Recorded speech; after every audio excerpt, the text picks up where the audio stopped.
એ હડમતિયા કાળુ બાપુ સુધી ગઈ સાહેબ સતાધારથી. આજ પણ એ સાધુડા સાહેબ અનાજનો દાણો નથી ખાતા અને એને કોથળાનું કંતાન પહેરે.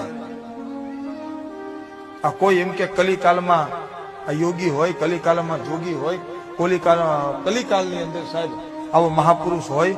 આ કલિકાલમાં આવી વિભૂતિના દર્શન થાય તો એક વખત એને હડમતિયા જવું પડે સાહેબ, કાળુ બાપુના દર્શન કરવા પડે. શું એની અલગારી ફકીરી સાહેબ. આ સતાધારના બાપુને એવું કીધેલું, રોજ સતાધારના સાધુ એ બાપુ થાળ જમે ને પછી થાળ વધે ને એનો પ્રસાદ જમતા હતા કાળુ બાપુ. એક દિવસ બાપુએ એવું કીધું કે બેટા હું નહીં કાળુ, હું નહીં હોય ત્રીજું તું શું કરીશ? મારો પૈણ નહીં હોય તો તું કયો પ્રસાદ જમીશ? રોજ તારે એવું નિયમ છે કે હું પ્રસાદ હું થાળ જમી લઉં, મારો વધેલો પ્રસાદ તું જમેશ, પણ મારું ખોળિયું નહીં હોય ત્રીજું તું શું કરીશ? અને તેથી કાળુ બાપુ હડમતીએ એમ કીધું, બાપુ તમે નહીં હોય ને તેથી અનાજનો દાણો મોઢામાં નહીં મૂકો. આજ સુધી નથી મૂક્યો સાધુભાઈ.